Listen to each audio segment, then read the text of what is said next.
three possible side effects that you can have when switching over to a natural deodorant. Store-bought deodorants use aluminium to create a plug in each pore under your arm. The objective of conventional deodorant is to prevent sweating or perspiration. The reason that this doesn't work for body odor is because sweat itself is not what actually smells. It's the bacteria, the viruses, the neurotransmitters, and so forth that come out in the sweat. We rather attack that bacteria and we allow sweating. However, if you have not been sweating under your arms, when you switch over to a natural deodorant, you will start sweating for the first time under your arms. And that will create a warm, dark, moist environment. What loves a warm, dark, moist environment? Germs. If you've got dormant staph bacteria, a slight overgrowth of candida, which lives on everyone's skin, and so on in your body, this is now going to be an opportunity for that to breed in this warm, dark, moist environment. The first reaction that can happen is what's known as bicarb burn. That traditionally is just from using too much deodorant. It's a flat red eye, almost like a chase.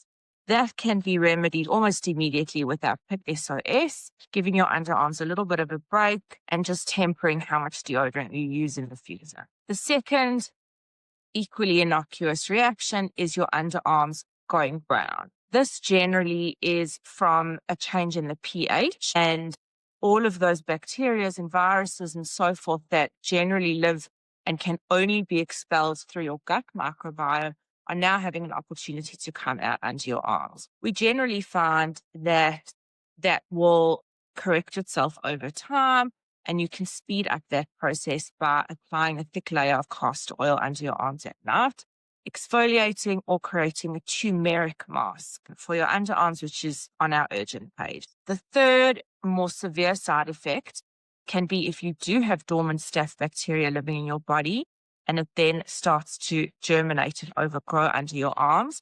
And then you can get really painful lumps, bumps, or pimples. This requires more drastic action because you need to now go and kill that staph that was living in your body before and didn't have the opportunity to germinate because you weren't sweating.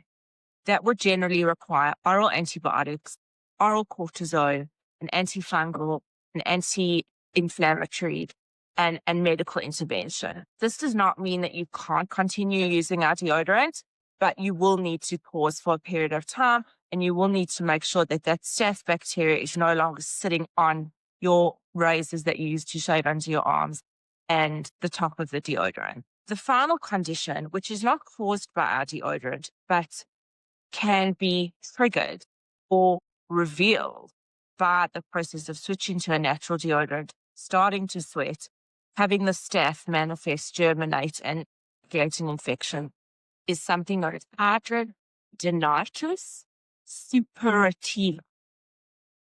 And that is a pre-existing condition that you can have and you need to seek medical attention. If you have HS, it's unlikely that you'll be able to continue using our deodorant. We sell a PIT SOS, which is the most important first line of care for your underarms to prevent any reactions. It is pure hypochlorous acid. It is also natural. It is safe. It is gentle. It is so nourishing. It restores the skin's pH. And I highly recommend always having a bottle on hand if you are going to make the switch to natural deodorant and if you do want to attack body odor.